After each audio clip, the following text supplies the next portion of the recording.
or 4 minutes after noon, so we'll go ahead and get started. We certainly, on behalf of the Beefmaster Association, welcome everyone here today, and want to say a big thank you to the Texas Beef Council team that's going to be presenting Grilling 101 for us today.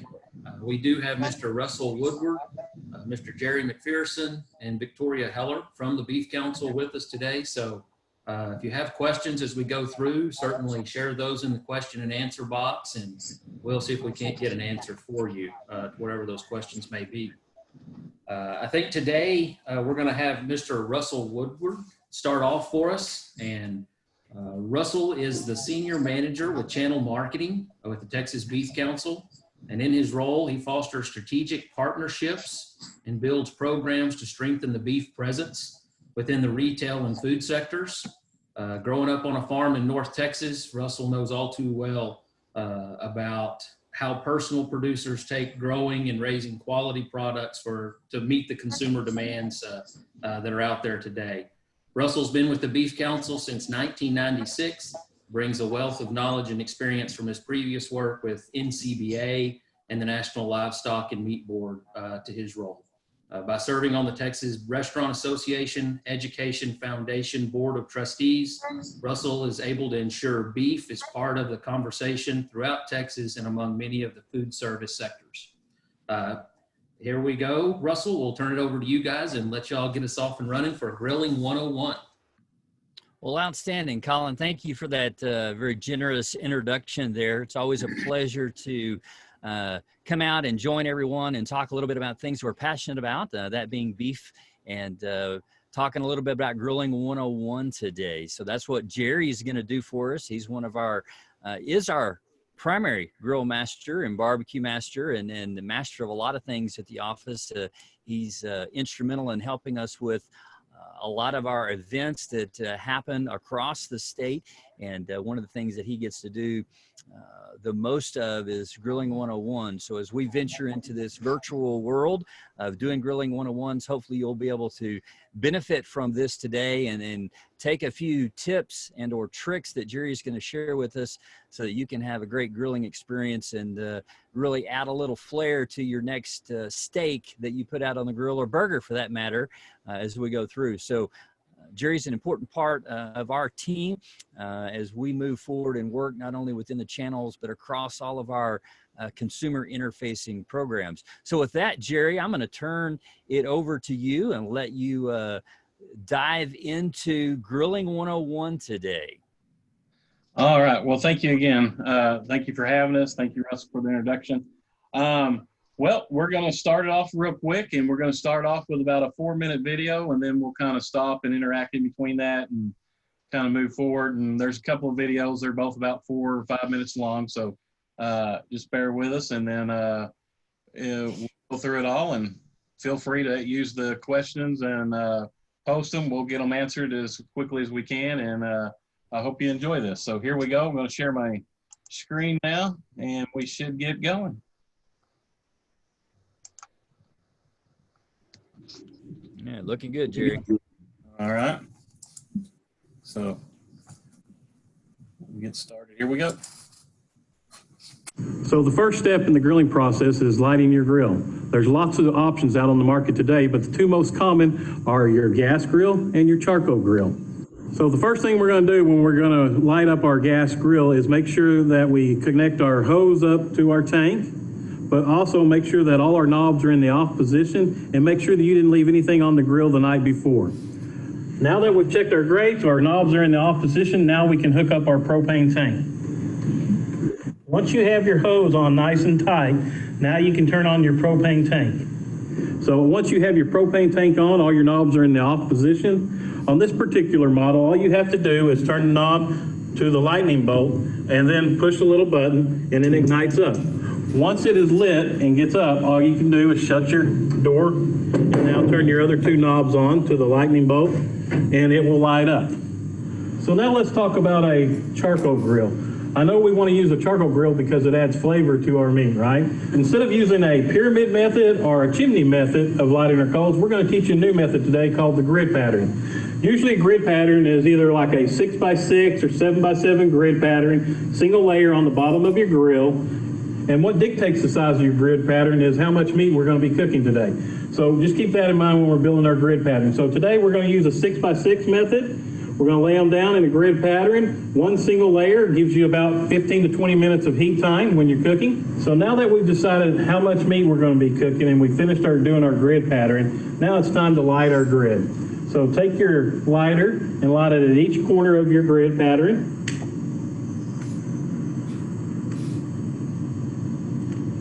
Now that we've got our coals lit, now make sure you put your grate back on top and let it burn down anything that's cooked on there the night before. Okay, now that we've let our coals burn down, now what we need to do is we need to clean our grates. Now I know a lot of you use the wire brush. Those are okay to use, but make sure that the bristles are nice and new on it and they're not falling out of your brush. If they're falling, go ahead and discard of it. But what we'd like to teach you today is using a foil ball. Take some foil, roll it up into a nice big ball, come back over here, and all you want to do with this foil ball is just get all the nice big chunks off from whatever you cooked the night before. Once you've cleaned all the big chunks off your grate, now we're ready to move on to what we call the onion method. Now we want to come back with a straight yellow onion. What you do is just cut it in half, come back, and then come right over your grate. Now you can use your tongs, or you can use your knife that you cut the onion with, but today I'm just going to use my hand to scrape this nice yellow onion all over the grates and get all that nice little fine stuff that you didn't get off with the foil ball. Now that we're through cleaning our grates, now we're ready to move on to oiling our grates. Now I know a lot of you use a mop brush and you use a high heat cooking oil like canola oil or grapeseed oil. Those are great methods to put on your grates. But today, for ease and purposes, we're going to teach you about using a high heat sensitive aerosol can. Now remember, it is an aerosol can and we don't want to spray it directly into our coals because we'll flare up, right? So remember to always remove your grate, walk over to a grass area, somewhere where it will not be nice and slippery on concrete. Now we want to check our grills, make sure we got that nice medium temperature, which is 400 to 415 degrees. So we don't have a temperature gauge here, so what we're going to teach you is the 4x4 method. What that is taking your hand 4 inches above the heat source, not the grate, but the heat source, and go 1, 1,000, 2, 1,000, 3, 1,000, 4 before you have to remove your hand. Then we know we're in that 400 to 415 degree area. Now if you can sit there and go 1, 1,000, 2, 1,000, and you have to remove your hand, it is too hot. Let your coals burn down a little bit longer before you place your meat on it. Now, if you can go 1, 1,000, 2, 1,000, 3, 1,000, and count to 10, you've got an expensive hand warmer now. You let your coals burn down too long. Okay, so now we kind of just started off with talking about getting our grill set up, get our coals burning down. We cleaned our grates. One thing I want to talk about is, we didn't mention in the video was what kind of charcoal are we going to use? So in this particular video, it was pretty evident that we used an instant light charcoal, which is fine to use. But I know a lot of you out there like to use the regular charcoal and add the lighter fluid. And being a man, and men, we kind of seem to like to see a lot of fire and all that. So if you're going to use regular charcoal and you want to use lighter fluid, the biggest thing I can just make sure to tell you is that when you lay out your charcoal, go ahead and add your lighter fluid before you put on your grate. I know a lot of you end up putting the grate on and then you pour the lighter fluid all over that grate and to get down on the coals. Well, then you're transferring that flavor profile over to the meat when you start cooking. And I know it's hard. Like I said, men like a lot of fire, so we like to sit there and spray the lighter fluid and see the big flame and all that. And by the looks of you guys, it's not the receding hairline that was the issue. It's lighting that fire and getting caught. So just be careful if you're going to use lighter fluid. Just put it on before the grates. Also, another little tip is when we use a straight yellow onion to clean your grates and all that. I know in the video we talked about just I use my hand scraping the grates with it. You could use your tongs, as we mentioned, or you could use the knife that you cut the onion in half and spread it around. But they do sell these little onion holders. I've actually found them at the HEB Plus stores is where I found them. But you put your little onion on here and it kind of keeps your hand away from the grill because your coals are obviously going to be hot and all that. So it's a nice little cheater thing to have if you can, if you have an HEB Plus store around you. But that's about where I found them. So that being said, the next step is while our coals are burning down, we're usually talking about our different cuts of beef that we're going to be grilling today. So I'm going to share with you here. These are kind of 6 of the more popular cuts out there that people grill. The flank, flat iron skirt, ribeye, strip, and the top sirloin. If you wouldn't mind sharing with us on the question and answer page here, what your favorite cut is out of these. I've got a pretty good feeling what most of you are going to end up putting up there that you like to put out on the grill. I'd say usually when we do these programs that most everybody likes a ribeye steak, and I love them as well. But what I'd like to talk to you about a little bit is, well, number one, you don't see the tenderloin on there. Tenderloin is a very popular one as well. Very great cut. But we're going to talk about the flat iron today. We all know that the tenderloin is the most tender cut on the carcass. So the second most tender cut on the carcass, it happens to be the flat iron steak. I'm not sure if all you have had the flat iron steak before, but if you haven't, I recommend you to go out and try it and see what you think about it. But it's a great value cut. This was actually doing the research with the checkoff dollars. That's how they found the flat iron steak. And like I said, it's a great value cut. You're talking about from the second most tender cut on the carcass being about anywhere from $5 to $8 a pound, opposed to a tenderloin being $22 to $25 a pound out there. So it's a great value cut. It's a great eating experience if you haven't ever had it. So I just kind of recommend the flat iron to give it a shot if you haven't tried it. So right now we would go ahead and start talking about our different quality of cuts as well. There's really 8 different grades of quality out there of beef. But generally when you're going into the retail store, you're going to see the prime, the choice, and the select.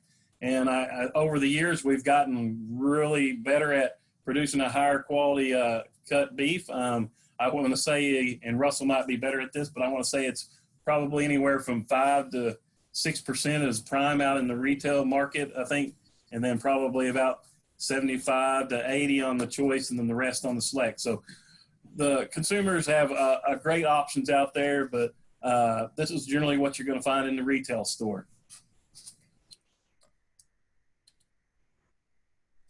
So just a reminder that before you start grilling your steaks and all that, that if you're putting it on, your cutting boards and all that, that once you remove the raw meat, make sure you clean it or just use a different plate for when you're bringing out your vegetables. If you happen to grill some vegetables with it or your finished product, just make sure you don't cross-contaminate. That's big. So just make sure anything raw, anything you don't cross-contaminate with any vegetables or cooked meats that you've done already. So now we're ready to get back to the grill.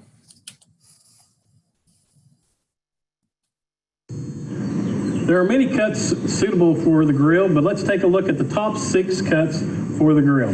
First, we have the ribeye steak, we have the strip steak, we have the top sirloin steak, and then we have the flat iron steak, the skirt steak, and the flank steak. Whenever we're going to marinate, we like to use that on our tougher cuts. Now, first we're going to talk about a marinade on our tougher cut, like our skirt steak here. Whenever you're going to marinate something, remember that you need to have it in a sealed container and you're going to put it in the refrigerator. Now, if I wanted to add just a flavor profile to this, I need to marinate it anywhere from 30 minutes to 2 hours. If I wanted to tenderize this cut as well, I would need to marinate it from about 6 hours to 18 hours.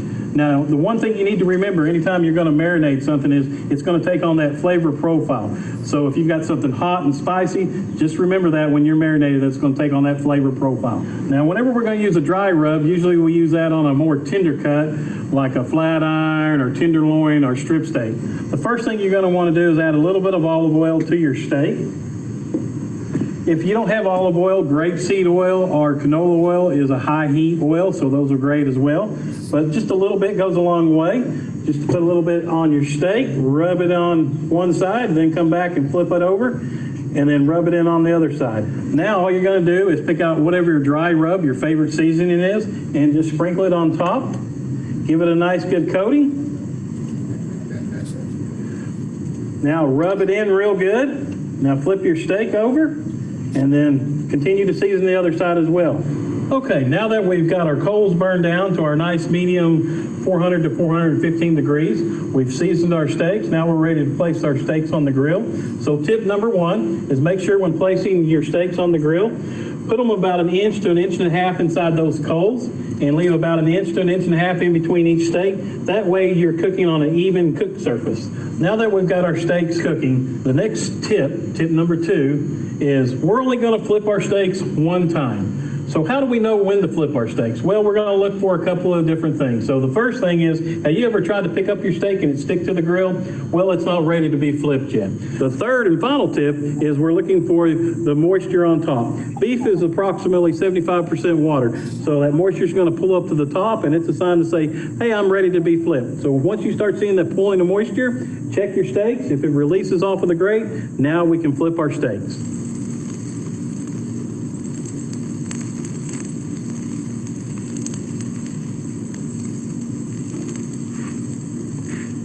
Okay, now that we've flipped our steaks, now what we're going to be looking for is the point of moisture on top of the steaks once again. So that'll let us know roughly when our steaks are about ready, depending on the doneness that you like your steaks. Now I know we all eat our steaks at medium rare, so we would like to look at a 145 internal temperature. So what I would recommend though is a beef thermometer. The first thing you want to remember about using a beef thermometer is you want to avoid the fat side of the steak, or if you actually have a steak with a bone in it, avoid the bone as well.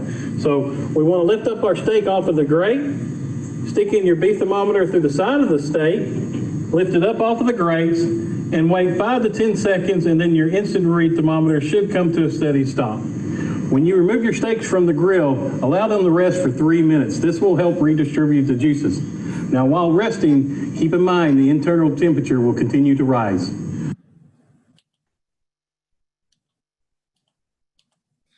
Okay. So basically this, now that we've cooked our steaks, we just want to do a recap here on firing up the grill. We want our grill to be at 400 degrees. Obviously the 4x4 method kind of gets you in that right area by using your hand. Hey, Jerry, this is Russell. On your charcoal, I think you may have mentioned it, but how long do you let the charcoal burn down before you get to that 415 degree temperature? Is there a time guide you use for that? I don't use a time guide. What you kind of want to pay attention to is your coals. You want them to be like an ashy kind of color, grayed over. And then that kind of gives you an idea that it's been burning long enough. Your coals have kind of burned down and you should be right in that vicinity of that 400 to 415 degree area. So yeah, great question, Russell, but just make sure that you burn your coals down. Make sure you see an ashy color before you put start checking for your temperature, because it does need to burn down a little while. That way you're not too hot, but it kind of in that right temperature area. Is there any more questions on anything before we get going here a little bit? So Jerry, there are a couple questions. Okay. One was, do you have a handout that they could download on all the different steps, or a resource that they can utilize? So we do have a resource. We do have this Grill Like a Texan brochure. It kind of covers everything that we just talked about in there, kind of a step-by-step guide or kind of some references. It also gives you a little cooking guide in there too, in terms of if you're a temperature guy when you're doing your temperature. So we do have that grilling brochure as well, so they can contact us here and we can get that mailed out to them. I believe we do have a resource site we can get as well that they can go online and they should be able to download that document and print them out as well.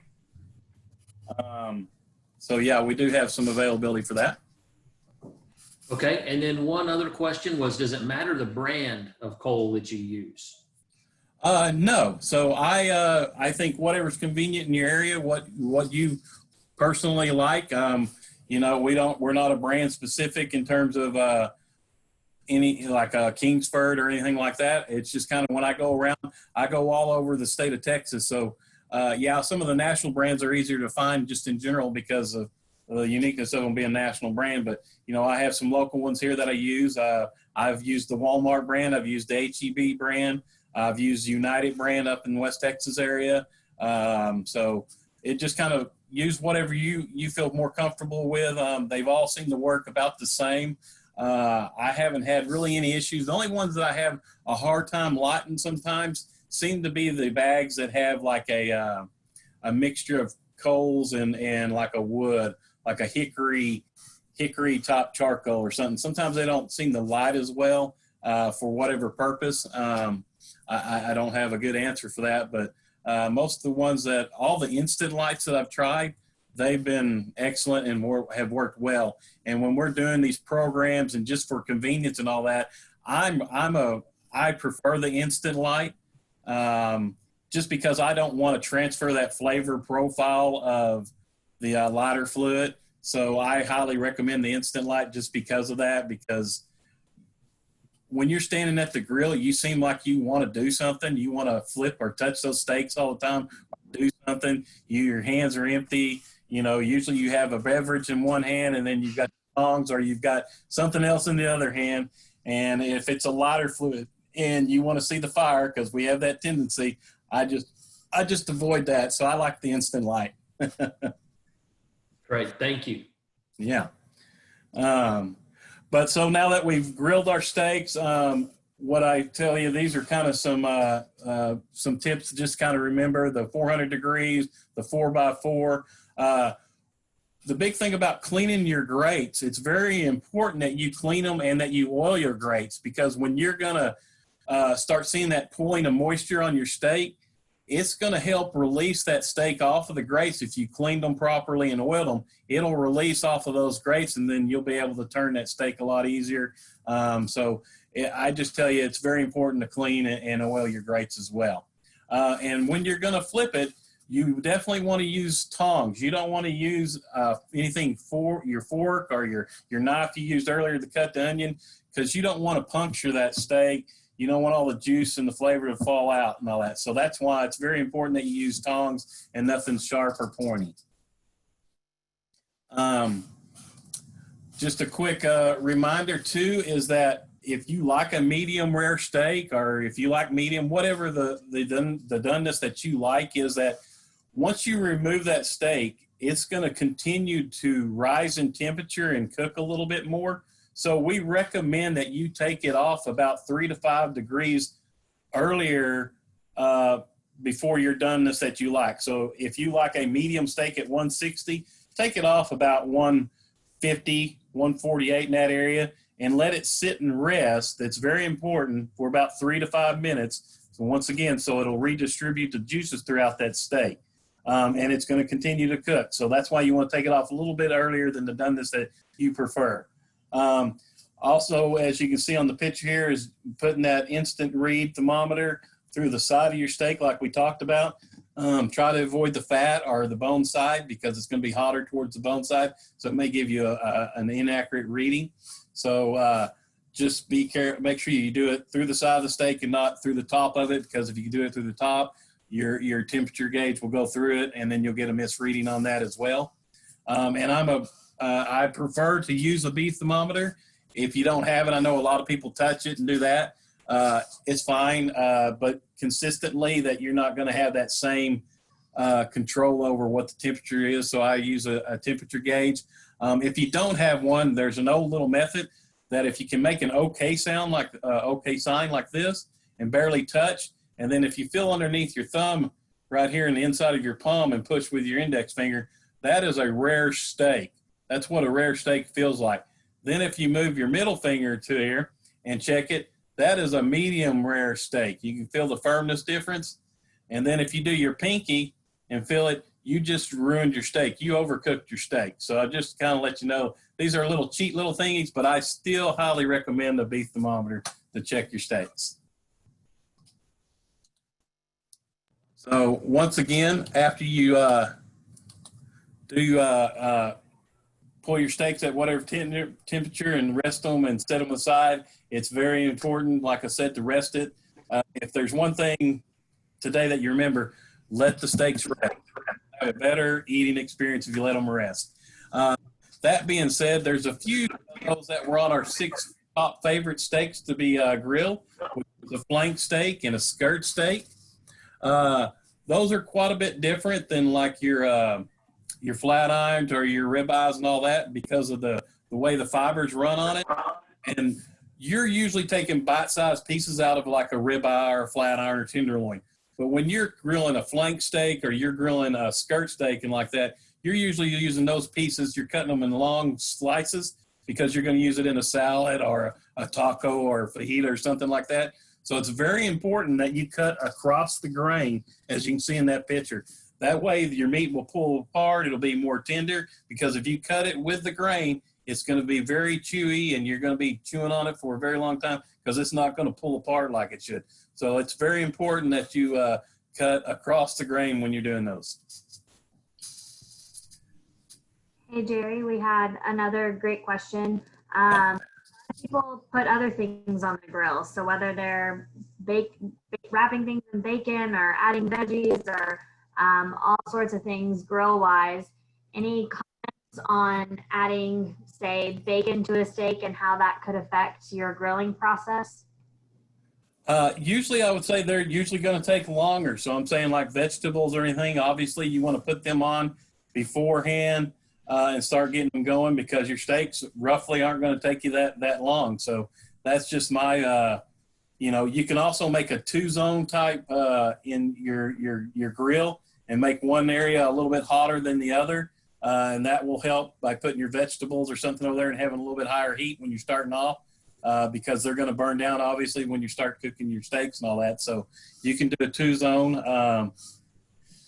But that's just kind of what I recommend. Now, if you notice, we didn't put a lid when we were cooking our steaks. That is generally an option for you to use. I don't like to use the lid down, but if you're going to use vegetables and all that, it kind of helps the process move along because you're kind of steaming them as well. So I do that if I'm doing my vegetables early.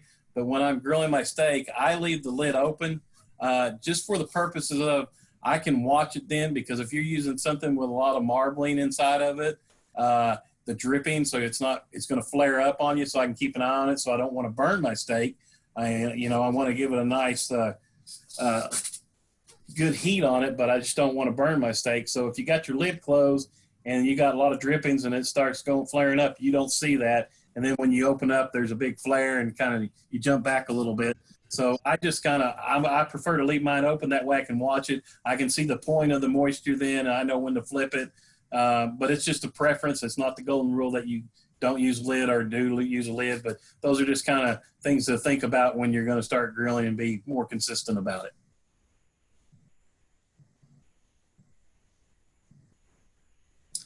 All right. So, Jerry, did you emphasize what you think is the most important step? I know they're all important, but if you had to emphasize one, what would it be in terms of ensuring you got a great finish off with a great steak here on the grill?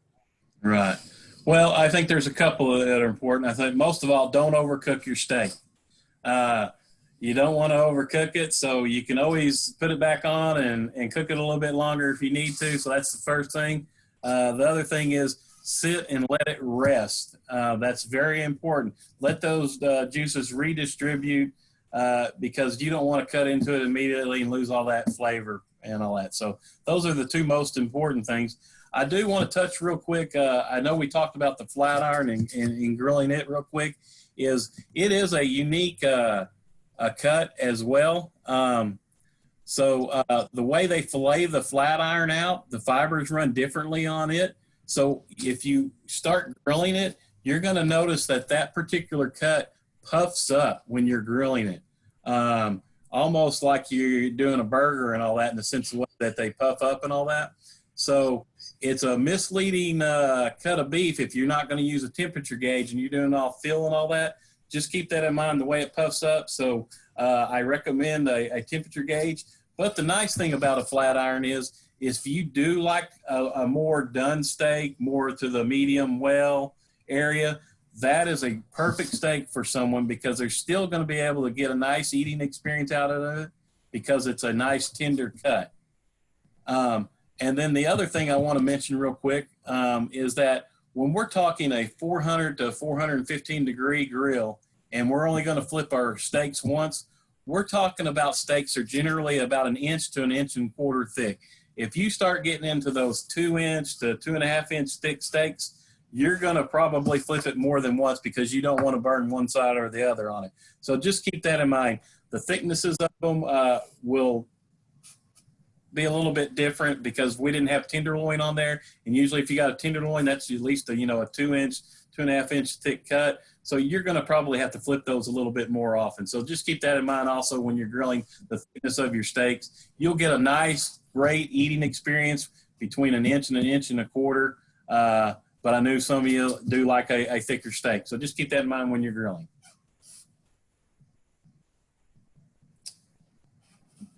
Very good. About all I can offer. Yeah. Any other questions on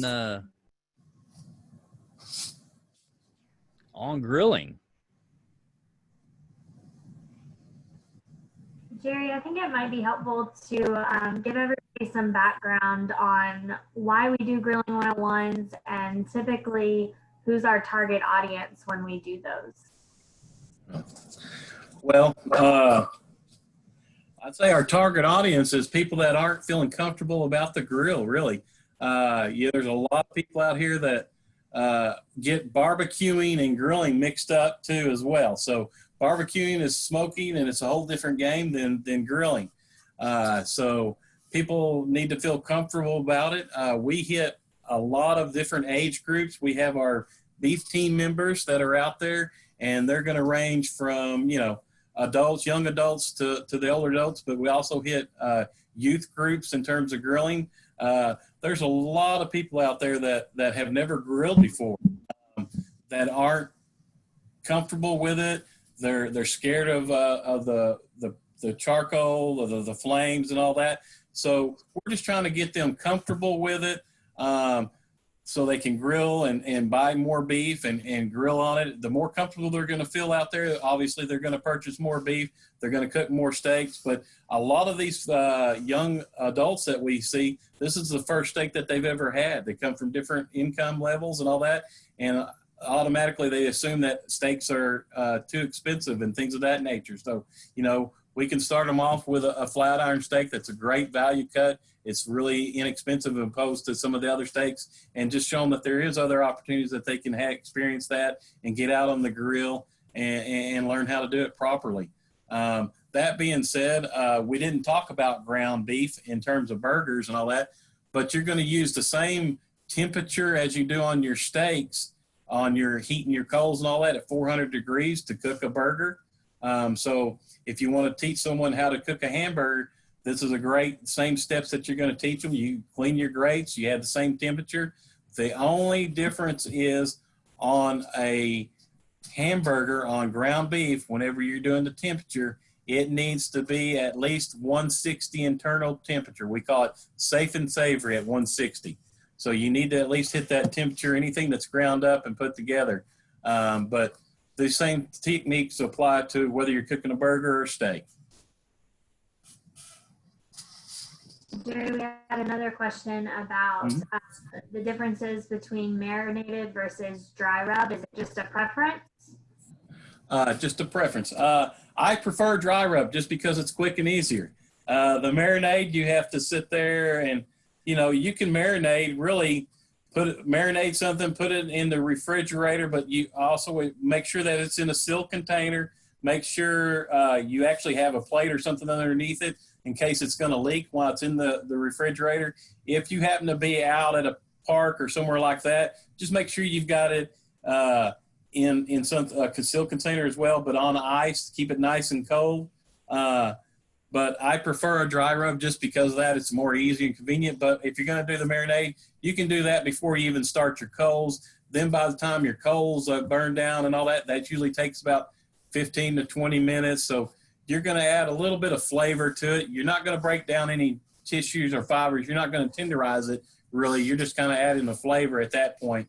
But yeah, it's just kind of whatever profile you prefer that evening, but I like a dry rub just because of the quick and ease of it. What about as far as your grill? Do you clean both sides of your grate? Oh, good question. I cleaned the one side of the grate because I'm grilling on top of it. The heat is coming from the bottom, so it's burning off. But I would say probably you can clean the bottom of it. I would just say probably after you're done grilling and while your steaks are resting and all that, that's a great opportunity to go ahead and out there and lift up the grate and clean the bottom side of it at that time as well, and clean the top as well. You're never going to clean your grill too much, so those are good opportunities, and it kind of lets you stay away from your steak, let it rest and redistribute while you're doing that stuff. So it would be a perfect time to do that.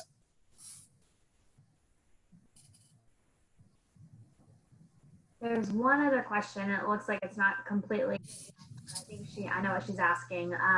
She has a grill that has built-in briquettes, and they're looking a little burnt. Do you think she needs to look into that further, or will they be okay to continue grilling?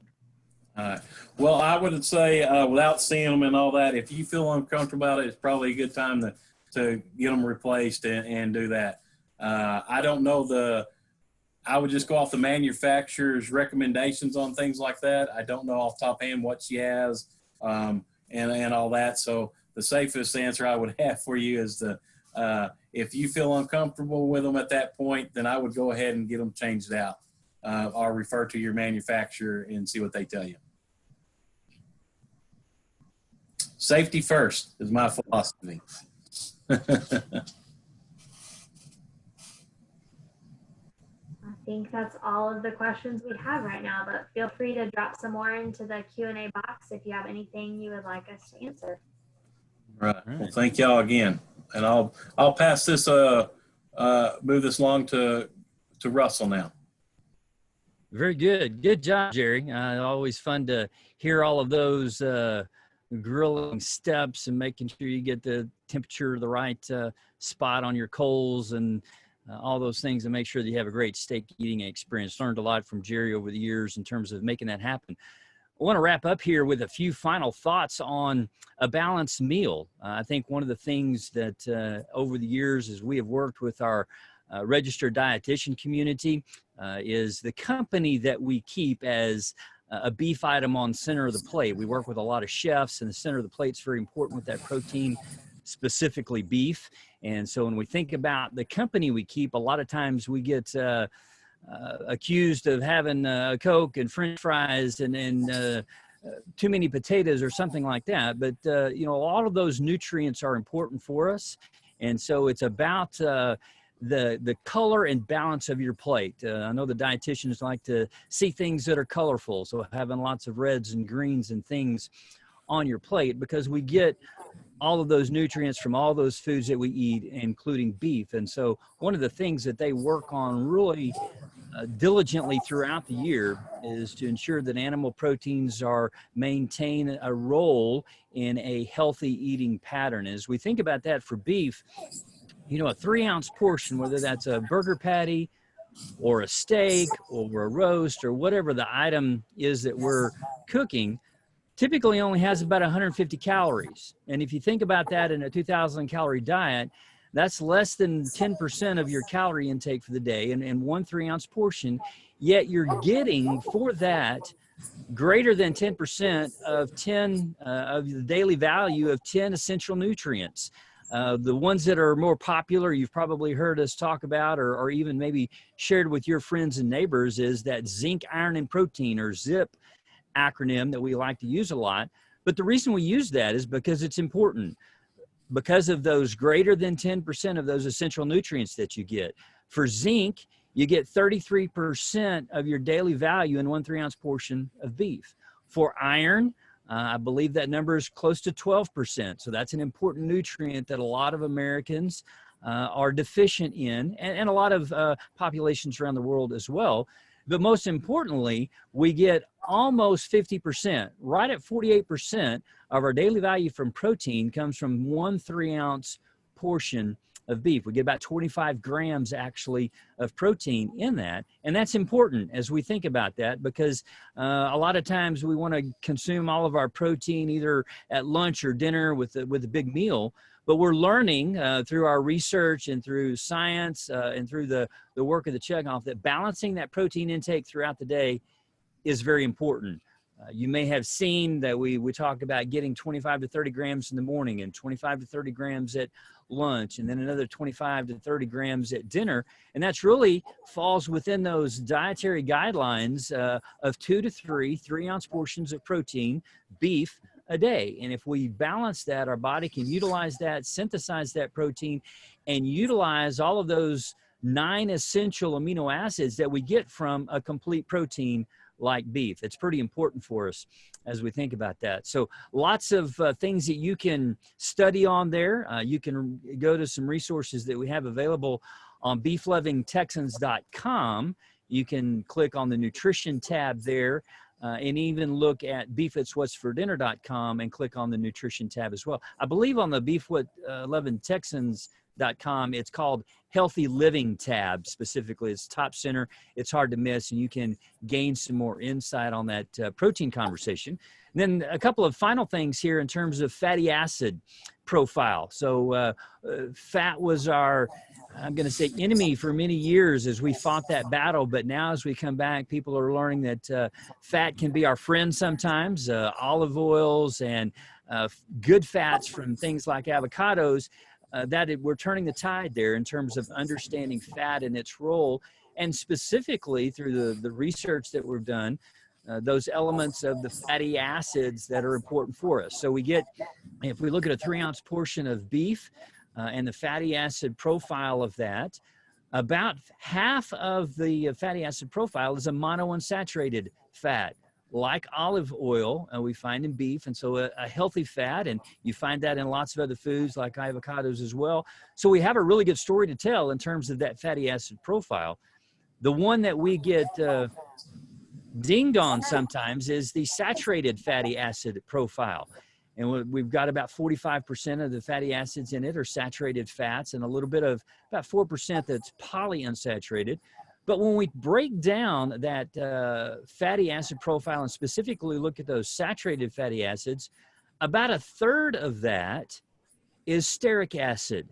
And that's interesting because when we study stearic acid, and our researchers tell us that stearic acid, when we consume that, it's converted to stearate, and that acts like a monounsaturated fatty acid. So really, as we take a look at the fatty acid profile of beef, it's a great story and one that our nutritionists and our dietitians are striving to tell every day. And the last thing I'll mention here on the nutrition front is where we can get some of these recipe inspirations at, but is on our nutrition research. The checkoff dollar is focused a lot on that nutrition research front. We've got universities and scientists around the country and around the world that are working to understand how beef's role fits into that healthy eating pattern, and we're learning more every day about that. Our challenge is always disseminating that and communicating that with our different audiences. And coming out this summer, you may have seen a report recently, but this fall, the new dietary guidelines for America will be coming out. That report will be released. We've spent a lot of time working through our nutrition experts on that to ensure that beef's role stays prominent in that as well. So lastly, I'll just say once again that you can find these resources at beeflovingtexans.com.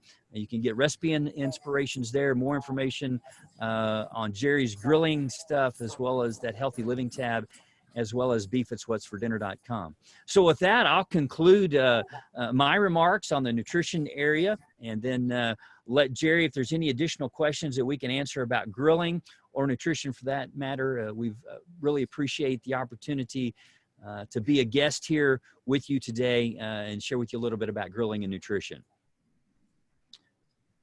Colin, is there anything else that you'd like for us to cover? Any of the additional questions that we can answer as we wrap things up here today? No, Russell, I think y'all have covered most of what we were wanting to get out of it. And certainly, guys, if y'all have any other questions or additional questions that you think of, send those to us and we can bounce them back through Jerry, Russell, and get an answer for you. But if we don't have any other questions at this time, and I don't see any in the question and answer box, I know one had to check out early and said, make sure and tell y'all thank you, but we're really glad that y'all were able to present for us today, and appreciate you taking the time and working with us. And maybe we can continue this on and do a few more as we move through the future months ahead, as it looks like we're going to be kind of stuck in a few places there, not traveling quite as much, but we certainly appreciate it. Well, we appreciate the opportunity as well. Thank you. And look forward to seeing everyone again soon. All right. Thank you. Thank you, guys. Y'all have a great week, and this will be recorded. So we'll be getting all these answers put together from the questions, and we'll have it available online as well. All right. Thank you. All right. Take Thank care, you all. everyone. Bye now.